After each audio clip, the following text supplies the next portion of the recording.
Joseph was born as Jacob's 11th son. His father Jacob becomes overly partial to young Joseph. Jacob dresses only his younger son, Joseph, in his best clothes, and his older brothers in ragged clothes. To this, the envy of his other sons was added, and eventually he sold his younger brother Joseph to passing Egyptian merchants. His brothers show their father Jacob's blood-stained clothes, and say that he is probably killed by wild animals like wolves. Jacob misses Joseph and lives like a person who has lost the taste of life. However, Joseph is sold to another place, and he works like a servant in the large mansion of an Egyptian general. He is so good at his work that eventually, Joseph becomes the butler of the house and oversees all the work. At that time, the general's wife tried to seduce young Joseph and failed.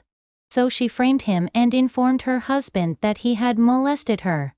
Because of this, Joseph ends up in an Egyptian prison.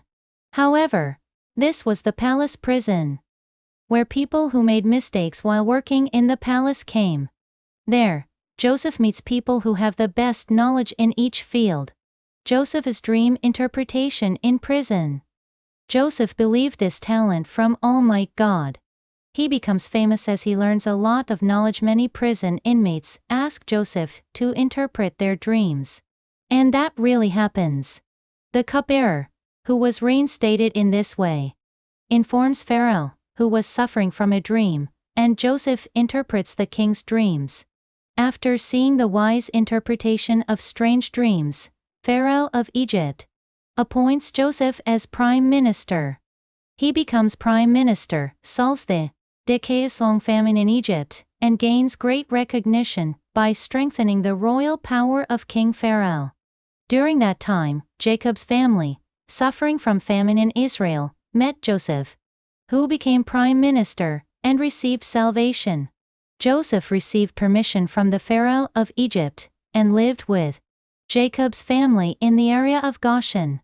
Jacob's family who went over to Egypt in this way totaled 70 people, excluding his daughters-in-law. Over time, this number grew into the millions, much to the concern of the king of Egypt, who did not know Joseph. The Pharaoh king of Egypt began to work for the Israelites as servants, and the pain increased.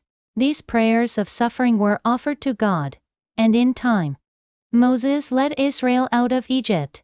This story is the Exodus in the Bible.